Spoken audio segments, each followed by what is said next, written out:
चलिए फिलहाल हम आपको बता दें कि खुदरा महंगाई दर के आंकड़े आ गए हैं और जनवरी में खुदरा महंगाई दर 6.52% दर्ज की गई है और सीपीआई जो है वो फिलहाल चलिए खुदरा महंगाई दर के आंकड़े आपको बता दें 6.52% पर खुदरा महंगाई दर यहां पर दर्ज की गई है।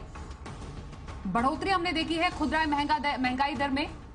जनवरी के आंकड़े जो इस वक्त बता रहे हैं में खुदरा महंगाई दर 6.52% पर आ गई है और सीपीआई के आंकड़े भी आए हैं जो कि कुछ देर में हम आपको सही आंकड़े बताएंगे कि दरअसल सीपीआई जो है उसके मोर्चे पर, रिटेल महंगाई के मोर्चे पर क्या फिलहाल खबर मिली है। ग्रामीण जो महंगाई दर है वो उसमें बढ़ोतरी मंथ ऑन मंथ बेसिस दर्ज की गई है।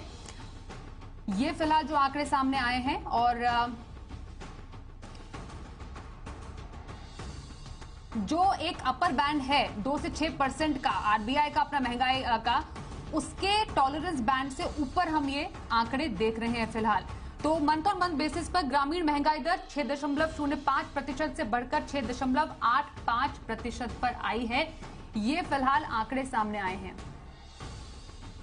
हमारे साथ सीनियर इकोनॉमिस्ट बृंदा जागीरदार हैं, उनसे करते हैं चर्चा। बृंदा जी, बहुत धन्यवाद है आपका हमारे साथ इस चर्चा में शामिल होने के लिए। खुदरा महंगाई दर 6.52% पर दर्ज की गई है यहाँ पर और सीपीआई जो है वो 5.72% से बढ़कर 6.52% पर आया है। क्या अनुमान लगाया जा रहा था आपकी तरफ से, क्योंकि ये जो आरबीआई का अपना टॉलरेंस बैंड है उससे काफी ऊपर है ये आंकड़े। आपका सबसे पहला कमेंट क्या होगा? हाँ, ये तो जरा चौंकाने वाली बात है क्योंकि देखिए नवंबर और दिसंबर में जो आंकड़े आए थे उससे तो सीपीआई जो डेटा आया था वो तो 5.8, 5.7 ऐसे ही था, मतलब इससे कम था। जो it was on a downward trend, but अभी सडनली उछाल दिख रहा है सीपीआई के फिगर में और वो भी तो इसलिए वो थोड़ा सरप्राइजिंग है और थोड़ा कंसर्न का भी बात है। और दूसरी बात की ग्रामीण महंगाई में जो उछाल दिख रही है वो तो वाकई में थोड़ा चौंका देने वाली बात भी है और थोड़ा कंसर्न की बात भी है। तो जो अभी हम सडनली हम देख रहे हैं कि इस समय देयर इज नो रीजन क्यों इससे बढ़ना चाहिए, इससे कोई इनके कोई कारण तो है नहीं, मुझे नहीं समझ आ रहा। क्योंकि देखिए जो कमोडिटी प्राइसेस है वो भी almost at the same level है और जो ऑयल प्राइसेस है उसमें भी कुछ उछाल नहीं है और जो ग्लोबल स्लोडाउन है, ग्लोबल स्लोडाउन का मतलब कि डिमांड में स्लोडाउन हो रहा है। तो अगर स्लोडाउन डिमांड में है तो उससे प्राइस कम होना चाहिए, ज्यादा नहीं होना चाहिए। इसलिए I am not very sure कि ये क्यों हुआ है। तो बाकी देखना पड़ेगा कि ये इसका जो इंक्रीज है ये कहाँ से आ रहा है।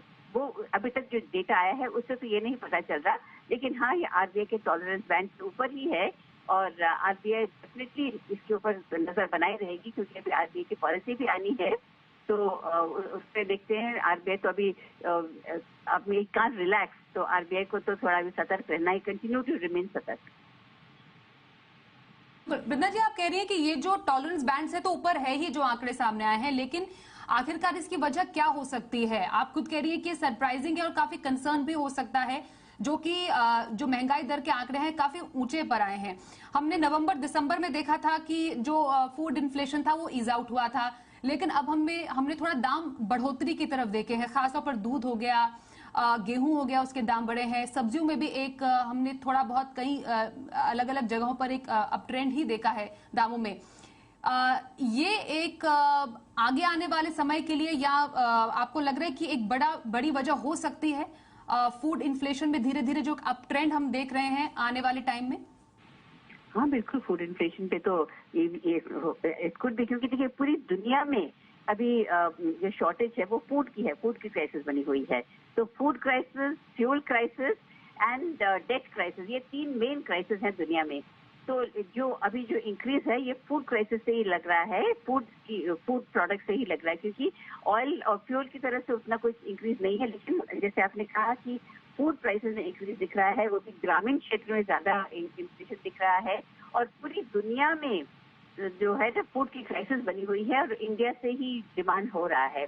तो मुझे भी लगता है कि मे बी ये फूड की तरफ से ही इसका जो पुश है, इन्फ्लेशन में जो बढ़ोतरी दिख रही है वो फूड आइटम्स के कारण ही हो सकता है। बिल्कुल, खाद्य महंगाई दर 4.19% से बढ़कर 5.94% पर आई है। ये खाद्य महंगाई दर में बढ़ोतरी, जैसा वृंदा जी कह रही है, कि एक बड़ी वजह इसमें माना जा रहा है। लेकिन जैसा खुद आरबीआई ने अपनी पॉलिसी में भी बार बार वृंदा जी कहा है कि एक कोर इन्फ्लेशन भी है। हालांकि वो इस बार के जो आंकड़े आए हैं उसमें कोई बदलाव नहीं आया है, 6.1% पर है वो बरकरार। लेकिन एक बड़ा कंसर्न है जो कि कोर इन्फ्लेशन भी है अभी। हाँ बिल्कुल, कोर इन्फ्लेशन आरबीआई गवर्नर तब से कह रहे थे कि it has remain sticky around 6%। जो हमने सीपीआई का हेडलाइन देखा था वो तो घट रहा था, लेकिन कोर इन्फ्लेशन नहीं घट रहा था। तो इसलिए गवर्नर साहब कह रहे थे कि हमें इन्फ्लेशन पे थोड़ी नजर बनाए रखना होगा, क्योंकि कोर इन्फ्लेशन क्या है, excluding food and excluding fuel. तो यानी ये दोनों आइटम्स को अगर हम निकाल दें और फिर भी अगर इन्फ्लेशन ना घटे तो इसका मतलब ये है कि जो डिमांड है वो कहीं पर बहुत ही स्ट्रांग है, और उस डिमांड को कंट्रोल करने के लिए ही गवर्नर साहब ब्याज दरें बढ़ा रहे थे। तो मुझे लगता है कि अभी हमारे पास कोई चारा नहीं है except to increase the rate. तो वो जो ट्रेंड था इस बार जो हमने देखा 25 बेसिस पॉइंट था, तो जो अभी नेक्स्ट पॉलिसी आएगी मुझे लगता है कि उसमें भी 25 बेसिस पॉइंट से ही इंक्रीज करेंगे। लेकिन हाँ, गवर्नर साहब को जब तक जो कोर इन्फ्लेशन, जो स्टिकी इन्फ्लेशन है, जब तक वो नहीं घटता तो हम ये नहीं कह सकते कि हमने इन्फ्लेशन पर जीत पा ली है। मतलब वृंदा जी, आपने बहुत बड़ी बात की कि ये जो आंकड़े आए हैं, और जैसा कि आरबीआई पॉलिसी में कमेंट्री में भी गवर्नर ने कहा था कि ये विड्रॉल ऑफ अकोमोडेटिव स्टांस जरूर है, लेकिन आगे एक और बढ़ोतरी की गुंजाइश है। तो आप कह रही हैं 35 बेसिस पॉइंट और उसके बाद पॉज, और हम तब उसके बाद देख सकते हैं कि हाँ थोड़ा स्थिर रह सकती है ब्याज दरें। हाँ, मैं 25 मैंने कहा next time another 25 basis point से इंक्रीज हो सकता है, 25 बेसिस पॉइंट, और उसके बाद they can go into pause mode. लेकिन अभी तो नहीं लगता कि जो इंक्रीज का सिलसिला है वो कम। मुझे लग रहा था पहले कि शायद सीपीआई जो है वो डाउनवर्ड ट्रेंड पे बनी रहे, लेकिन ये नहीं, नवंबर और दिसंबर का जो डाउनवर्ड ट्रेंड था वो उसको अभी रिवर्स कर दिया है जनवरी के फिगर्स में। तो इसीलिए हमें मुझे लगता है कि ये जो आरबीआई 6% लेवल से भी बढ़ गया है, तो इसलिए RBI can not sit back and do nothing.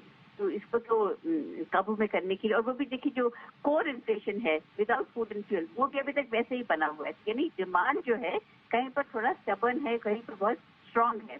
तो इस डिमांड के ऊपर, क्योंकि अगर डिमांड को कंट्रोल न किया तो इन्फ्लेशन और बढ़ेगा। तो इसीलिए मुझे लगता है कि आरबीआई और एक और रेपो रेट इंक्रीज होगा अगली पॉलिसी में।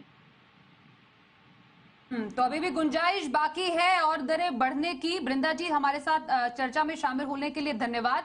तो जनवरी में सीपीआई के महंगाई दर के आंकड़े बढ़े हैं, खुदरा महंगाई दर के भी आंकड़े बढ़े हैं, और जो कोर महंगाई दर के आंकड़े हैं वो जस की तस है। लेकिन जो और आरबीआई की टॉलरेंस बैंड है 2 से 6% की, उसके ऊपर ही है, जिसके मद्देनजर ये जानना और समझना जरूरी है कि अभी भी इन्फ्लेशन एक बहुत बड़ी चिंता है, जिसके मद्देनजर जैसा वृंदा जी ने भी बोला आगे महंगाई दर के बढ़ने का जो सिलसिला है वो जारी रह सकता है। आइए